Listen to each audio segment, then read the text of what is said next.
This channel does not promote any violent, harmful, or illegal activities. All content provided by this channel is meant for an education purpose only.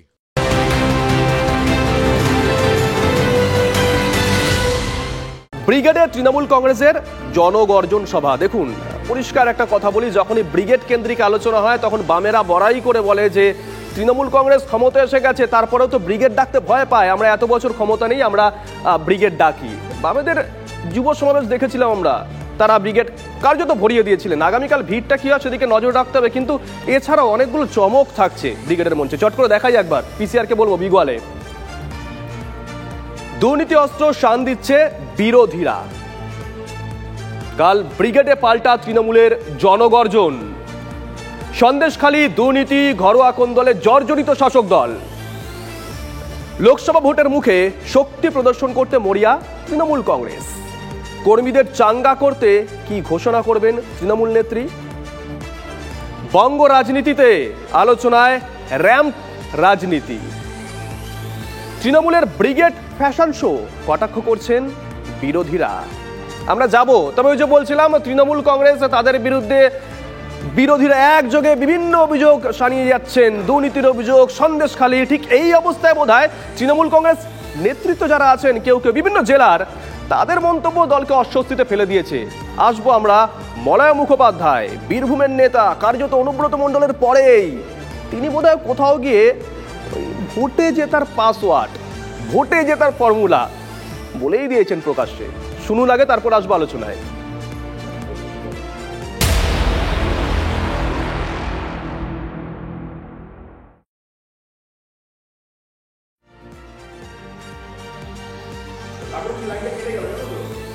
আমরা আসবো আলোচনায়, যাই একে একে। প্রথমে চন্দনদার কাছে একটু যাই। চন্দনদা, আপনি ব্রিগেডে ছিলেন, সেদিনকে ব্রিগেড থেকে সরাসরি আমাদের শো করতে এসেছিলেন, আপনাকে দিয়ে শুরু করি। অবশ্যই একটা কত ভিড় হচ্ছে না হচ্ছে, রাজনৈতিক দল তো সেটা প্রমাণ করার চেষ্টা করে, কিন্তু ভিড়টাই কি সবকিছু? ইতিমধ্যে কিন্তু শহর কলকাতায় তৃণমূল কংগ্রেস কর্মী সমর্থকরা আসতে শুরু করে দিয়েছেন সকাল থেকে। ব্রিগেড বললে বলে আমার মনে পড়ে গেল, জানো এরকমই একটা ব্রিগেড আমাদের শেষ হয়েছে, তারপরেই সিবিআই পৌঁছে গেছিল রাজীব কুমারের বাড়িতে বিকেলবেলা, নিশ্চয়ই তোমার মনে আছে।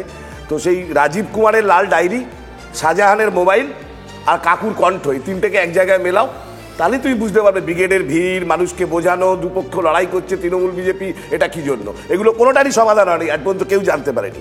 আর রইল পরে তৃণমূল বলছে জনগর্জন, বলছে ওটা আসলে তো গণবর্জন। কারণ এটা তো ঠিক, সন্দেশখালীতে যেভাবে পিঠে খেয়েছে মা বোনেরা বাড়ি বাড়ি গিয়ে রাত 12টার পর, এত পিঠে ভক্ত তৃণমূল কংগ্রেস।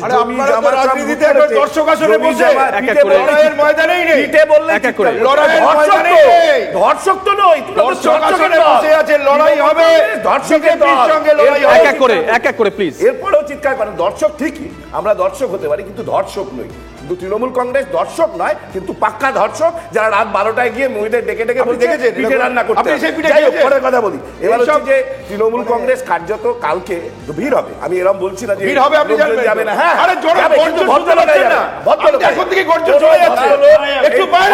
এক এক করে আরে প্লিজ এক এক করে সন্দেশখালীর মহিলাদের গর্জন শোনা যাচ্ছে, এক এক করে করে না তারা সন্দেশখালীর মহিলাদের গর্জন শোনা যাচ্ছে। যে সরকার তারপরে যারা ধর্ষকের পন্ডা, সেই সরকারের হয়ে দাঁড়াতে মিথ্যাচারের বিরুদ্ধে সন্দেশখালীর মহিলাদের প্লিজ বলুন, যাবো এক এক করে। হ্যাঁ, র্যাম্পে আলোচনা করবো, র্যাম্পে আলোচনা করবো। শঙ্কু, আজকাল আসবো দুজনের কাছে। শঙ্কু, আজকাল সমস্ত প্রোডাক্ট লোকে বাড়ি বাড়ি এসে দেখায়, সরকার দুয়ারে দেখায়।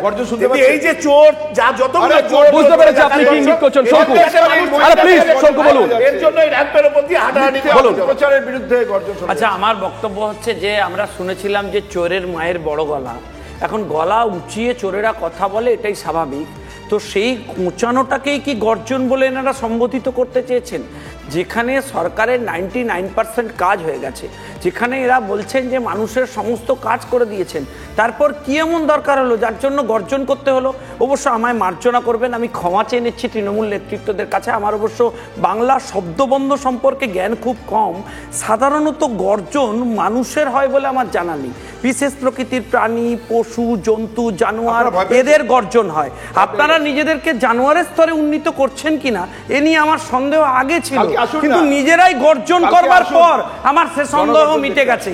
তবে আপনারা মনে রাখবেন সেই গর্জন মাঝে মধ্যে শাহজাহানের মতো হবে। তারা মেকিভাবে মনে করবেন নিজেদের সিংহের গর্জন বা বাঘের গর্জন, তারপর ইঁদুরের মতো সুরসুর করে সিবিআই গর্তে ঢুকে পড়বেন। দেখবেন এই জিনিস যেন না হয়। অশোকদার আপনারা যা কাছে করছেন মানুষ বুঝতে অশোকদার কাছে একটু যাই। অশোকদা, আমি প্রশ্নটা করে নিই। আমি আবার বলছি, আপনি বলবেন, আমি কারণ মাঝে আপনি যেটা বলবেন আমি প্রশ্নটা একটু করে নিই। তৃণমূল কংগ্রেস 21শে জুলাই প্রতি বছর পালন করে, যদি ভুল না হই তথ্যগত, তাহলে এর আগে ব্রিগেড তৃণমূল কংগ্রেসের তরফ থেকে লাস্ট ডাকা হয়েছিল 2019-19 জানুয়ারি সম্ভবত। সেখানে অনেকগুলো রাজনৈতিক দল একটা জায়গায় এসেছিলেন এবং আপনাদের বর্তমান যিনি সভাপতি, তিনি তখন সভাপতি ছিলেন না, মল্লিকার্জুন খাড়গে উপস্থিত ছিলেন। কালকে তৃণমূল কংগ্রেস আপনাদের এখনো পর্যন্ত অফিসিয়াল জোট সঙ্গী, তারা সভা করছেন। তৃণমূল কংগ্রেস আমাদের অফিসিয়াল জোট সঙ্গী, এই কথা আপনার কথাটা আমি মেনে নিতে পারলাম না, কারণ ইন্ডিয়া ব্লকের একটা অংশ তৃণমূল, কোনো রকম জোট সঙ্গী টোট সঙ্গী নয়। খুব দায়িত্ব নিয়ে বলে যাচ্ছি। আমি অন্য কথায় আসছি, একটা রাজনৈতিক দল তার জনসমাবেশ করবে, এটা নিয়ে আমার অন্য কোনো কিছু বলার নেই, বলার অধিকারও থাকে না। কিন্তু বাংলার মানুষ এটা দেখেছেন যে 21শে জুলাই যে এতগুলো মানুষ মারা গেলেন, সেই মানুষের তাদের মানে স্মৃতি তর্পণের জায়গায় পাগলু ডান্সের কালচারও বাংলার মানুষ দেখেছে তৃণমূলের কাছ থেকে। আবার আজকে যখন বিজেপির বিরুদ্ধে লড়াইয়ের কথা এরা মুখে বাড়িয়ে বলছেন, তখনও র্যাম কালচার বাংলার মানুষ দেখছে। লড়াইটা তো বিজেপির বিরুদ্ধে। প্লিজ, আমি কারণ লড়াইটা কার বিরুদ্ধে বলতে দিতে হবে তো, এক এক করে প্লিজ। আপনারা কার বিরুদ্ধে লড়াই করতে হবে? সময় দেব আমি, ভাস্করদা আমি সময় দেব আপনাকে। লড়াইটা কার বিরুদ্ধে বলুন, ভাস্করদা সময় দেব, বলতে দিন, উত্তর দেব, বলতে দিন। অশোকদা বলুন, অশোকদা বলুন আপনি। বিজেপির বিরুদ্ধে তৃণমূলের লড়াই, এখানে তৃণমূলের প্রতিনিধি আছেন। আমি আপনাদের লড়াই কার বিরুদ্ধে? এখানে তো আমি মমতা বন্দ্যোপাধ্যায়কে পাচ্ছি না, অভিষেক বন্দ্যোপাধ্যায়কে পাচ্ছি না, এখানে পাচ্ছি তৃণমূলের প্রতিনিধিকে। তাকে আমি জিজ্ঞেস করতে চাই আমার কয়েকটা স্পেসিফিক প্রশ্ন। বিজেপির বিরুদ্ধে যদি লড়াই হয়, 1 নম্বর, বিজেপির নয়া শ্রম আইন লেবার কোড নিয়ে আপনাদের কি অবস্থান বলুন? বলতে পারবে না, জানেই না, জানেই না, জানেই না, কুইজ কম্পিটিশন দর্শক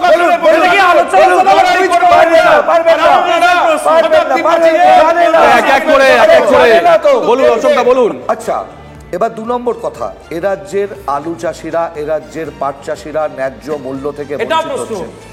আপনাদের তৃণমূলের কি অবস্থান?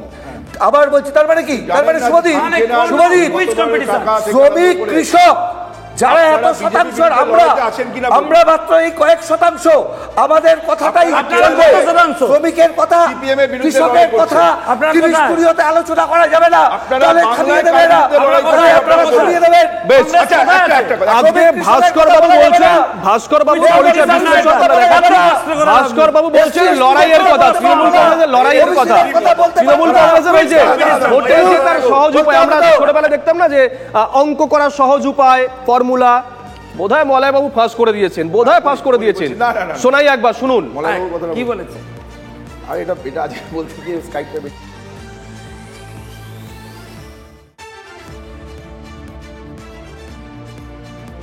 নিয়ে যে কাজ করেছিলাম বা করতে পারতাম, আজকে কিন্তু আমরা পারছি না। প্রতিনিয়ত তারা একটা পেছন থেকে টেনে ধরার একটা প্রচেষ্টা তারা করে চলেছেন। আমাদের দলগতভাবে কোনো ত্রুটি বা কোনো ল্যাকুনা থেকে থাকছে, সেই জায়গাগুলোতে প্রশাসন এতটুকু সাহায্য সহযোগিতা করছে না, সেই জায়গায় তারা একটু যাতে সাহায্য সহযোগিতা করেন, তাহলে আশা করি আমরা বীরভূম জেলায় 2 সিট নির্বিধায় লক্ষাধিক ভোটে আমরা অন্যান্য রাজনৈতিক দলকে পরাস্ত করতে পারবো। তোমার ট্র্যাকে আসি ভাস্করদা, মানে তৃণমূল কংগ্রেস কি তাহলে যে সিপিএম বা বিজেপি সরকারের, আমি প্রশ্নটা করে নি না, সিপিএম বা বিজেপি বা কংগ্রেস এরা যে অভিযোগটা করে আসে যে পুলিশের সাহায্য না পেলে তৃণমূল কংগ্রেস থাকবে না, বা ইয়ে বিডিওদের ভূমিকা পঞ্চায়েত নির্বাচনে কারগড়ে, সেটাই কি মলয়বাবু মান্যতা দিলেন? না না না না, তাহলে এক মিনিট বলুন, আপনি বলুন ভাস্করদা, ভাস্করদা আপনাকে যে প্রশ্ন করলাম উত্তরটা দিন। আমি দেখুন, যে কোন রাজ্য সরকারি প্রকল্পগুলো আবার সাধারণ মানুষের কাছে পৌঁছয়। আচ্ছা অশোক, এরা বিরক্ত করলে কিন্তু মুশকিল হবে। আরে এক এক করে অশোক দা, এক এক করে আপনি বলুন, ভাস্করদা বলুন। যে কোন রাজ্য সরকারি প্রকল্পগুলো সাধারণ মানুষের কাছে পৌঁছয়, প্রশাসন প্রশাসন যদি রাজ্য আরে অশোকদা এক এক করে আপনি তো বললেন বলার সময় বলুন এমএসপি নিয়ে বলুন, একই কথা বলুন। আপনি বলুন আপনাকে যে বলছি তা বললাম সরকারের যে প্রকল্পগুলো একটা অংশ রাজ্য সরকারের একটা অংশ প্রশাসনের তারা যদি সঠিকভাবে না পৌঁছন রাজ্য সরকারের প্রকল্পগুলো পৌঁছতে প্রশাসনের মাধ্যমে সেই প্রশাসনের সহযোগিতা দরকার তাহলে তারা চুপ করুন না আরে দাঁড়াও না, না প্রশাসনের সহযোগিতার সঙ্গে ভোটে জেতার সম্পর্ক কোথায়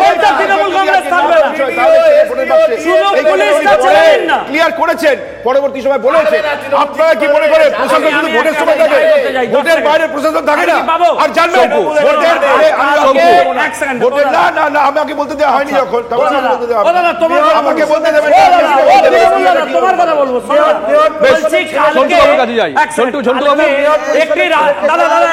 এক মিনিট এটা না বিশ্বাস করুন রাজনৈতিক দলের বিরুদ্ধে তোমাদেরকে একজন প্রাক্তন এসপি এটা কোনো আলোচনা হচ্ছে না ঝন্টু বাবুর কাছে যাই একজন ঝন্টু বাবু হচ্ছে কেন তোমরা তো পুলিশ ছাড়া চলতেই পারছো না প্লিজ বাবুকে নামাচ্ছ কেন ঝন্টু বাবু দুটো তিনটে নাম যদি আমি বলি এদের নামগুলো পঞ্চায়েত নির্বাচন পরবর্তী সময় উঠে এসেছিল কেউ ছিলেন বিডিও কেউ ছিলেন এসডিও এরকম অনেকগুলো নাম আছে যেমন বিডিও নীলাদ্রি শেখর দে যেমন এসডিও শ্রমিক কুমার ঘোষ সেদিনকে বিরোধীরা প্লিজ দাদা আলোচনা এখানে হচ্ছে প্লিজ প্লিজ ব্যক্তিগত এজেন্ডা থাকলে ফেসবুক আছে বলে ফেলবেন অসুবিধা নেই এখানে আলোচনায় অংশগ্রহণ করুন প্লিজ এই যে নামগুলো উঠে এসেছিল সেই সময় অভিযোগ উঠেছিল যে এরা তৃণমূল কংগ্রেসকে সাহায্য করেছে আমি তোমায় বলি দেখো শুভজিৎ পলিটিক্যাল পার্টির নেতাদের লিমিটেশনটা কোথায় তুমি এই আলোচনায় জনগণ বুঝছে তুমিও বুঝেছো এরা প্রত্যেকে একে অপরের কাছে ইস্যুর বাইরে গিয়ে প্রশ্নগুলো করছে তুমি যে প্রশ্নটা করলে এই যে পার্টি এবং গভর্নমেন্ট পার্টি ফর পার্ট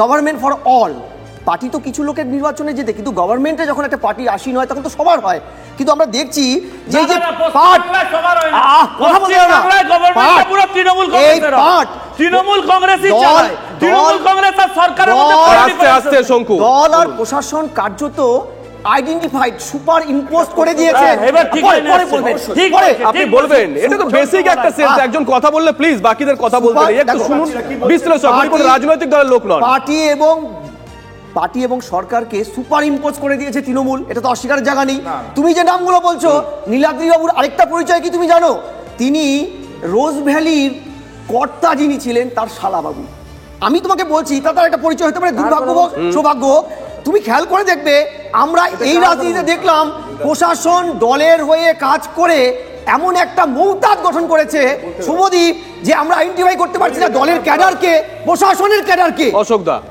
এই কথাটা বলা যাচ্ছে না কেন যে প্রশাসনকে বললেন প্রশাসন তো পৌঁছে মানুষের কাছে যে কথাটা বললেন যে পার্টি আর সরকারের পার্টি পৌঁছে একটা সূক্ষ্ম বিভাজন সংসদীয় গণতন্ত্রের খাতিরে থাকা উচিত সেটা পশ্চিমবঙ্গে নেই কিন্তু ঝন্টুদা যদি একচক্ষু হরিণীর মতন আচরণ করে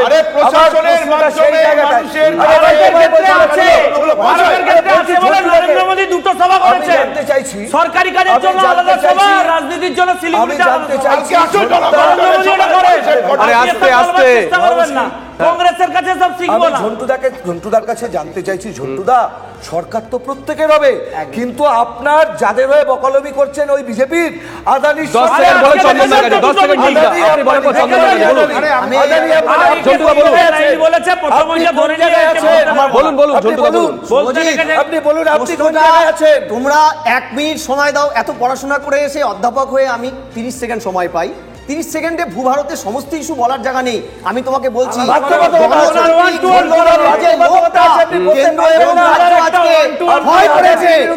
এই যে আপনি মোদির বিরুদ্ধে বলতে পারবেন না আচ্ছা কি মোদির বিরুদ্ধে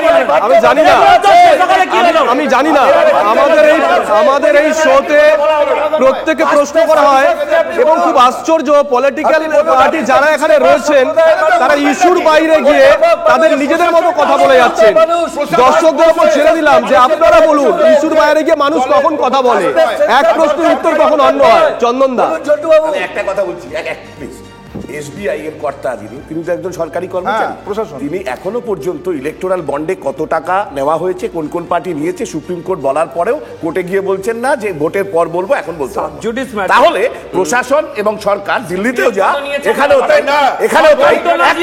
দেখেছেন একটা কথা বিজেপির বিরুদ্ধে বলতে আরম্ভ করলেই বিজেপি কেন ইন্টারাপ্ট করছো? এক মিনিট। আর এখানে অমৃতা সিনহা জাস্টিসের কোর্টে যখন লাইভ স্ট্রিমিং হচ্ছিল, তামাম বাংলা ভারতবর্ষ দেখেছে যে একজন সরকারি কর্মচারী ভিডিও দাঁড়িয়ে মাথা নিচু করে বলছে জিতেছে কে না এ, যে আপনি সার্টিফিকেট কাকে দিলেন বি। তার সঙ্গে ভাবুন পশ্চিম বাংলার প্রশাসন এমন জায়গায় দাঁড়িয়ে আছে, আর দিল্লিতে একদিকে মোদিজি যেভাবে ইলেকট্রাল চালাচ্ছে, এখানে সেই একইভাবে ওখানে ইলেকট্রাল বিজেপি এখানে এরা সিপিএম অপ্রাসঙ্গিক হয়েছে, এই কারণে চিৎকার করতে হবে। আমরা কি বলার সুযোগ পাবো না? বলুন শঙ্কু, বলছি তো আমি। আরে শঙ্কু ওনার নাম, প্লিজ নামটা নিজেদের মনে রাখুন। আপনার নাম ভাস্কর, আপনাকে বলিনি। শঙ্কু ওনার নাম, ওনাকে বলতে দিন। আজকে সন্দেশখালী থানার ওসিকে সরিয়েছো, বলুন। আরে চন্দনদা, চন্দনদা, আপনারা ঠিক করে দেবে বিরোধীরা। আরে শঙ্কু বলুন, আপনি বলুন। আমি বলবেন, আমি ঢুকে পড়ি। শুনুন, আমার বক্তব্য হচ্ছে যে একমাত্র আজকে নরেন্দ্র মোদী করে দেখিয়েছেন, নরেন্দ্র মোদী করে দেখিয়েছেন যে আজকে সরকার আর দল আলাদা আলাদা থাকে। আরে চন্দনদা, সিপিএম হিসাব চাইছে, কৌতো নাচিয়ে আপনারা 325 প্রপার্টি করেছেন। পিসিআর কে বলবো স্টুডিও ফেরাতে, পিসিআর কে বলবো স্টুডিও ফেরাতে। সুপ্রিম কোর্ট দেখুন, যারা রাজনীতি করেন তাদের কাছ থেকে অন্তত শালীনতা বোধটা আমজনতা আশা করে, যে আমজনতার জন্য এই অনুষ্ঠান। আজকে বলতে বাধ্য হচ্ছি, দরকার পড়লে কেউ আমার নামে কমপ্লেনও করতে পারেন, অভিযোগ করতে পারেন, কারোর যদি খারাপ লাগে। এখানে শালীনতা ভঙ্গ দু একজন বাদ দিয়ে প্রায় প্রত্যেকেই করেছেন, অন্যের কথা বলার সময় কথা বলে। এক প্রশ্ন করা হয়েছে, আরেক প্রশ্ন করেছেন। আমি জানি না উত্তর না থাকলে এই স্ট্র্যাটেজি নেওয়া হয় কিনা। আমি যদি ভুল বলি বলবেন আমাকে, সোশ্যাল মিডিয়াতে রয়েছে অনেক কিছু। ঝন্টুদাকে দিয়ে শেষ করবো। ঝন্টুদা, আসলে কি জানো তো, এই যে রাজনৈতিক দলগুলো যে তুমি বললে, দয়া করে বলবেন না, সবাইকে আমি বলেছি যে এই মূল্যবোধের যে সাংঘাতিক ক্ষয় তুমি এই স্টুডিওতে দেখতে পাচ্ছ, এই ক্ষয়টা শেষ কোথায় আমি জানি না। তবে আমি তোমাকে বলি, এই বিষটা যে এরা বপন করছে না, এই বিষের বিষফয় ফলটা কিন্তু আগামী প্রজন্মে তুমি আমি আমাদের একটা বড় অংশের প্রজন্ম ভোগ করবে, প্রত্যেকটি রাজনীতি দল। আজকে বলছো এরা গণতন্ত্রকে এই স্টুডিওতে যেভাবে হেল্প করছে, তুমি ইস্যু বলছো একটা, 30 সেকেন্ডে ইস্যু সারা ভারতবর্ষে ব্যাপ্ত করছে, প্রত্যেকে দিল্লি ভ্রমণে বেরিয়ে যাচ্ছে। বেশ, কেউ দায় নিচ্ছে না, শুভজিৎ, কেউ দায় নিচ্ছে না। অসংখ্য ধন্যবাদ আপনাদেরকে, অসংখ্য ধন্যবাদ।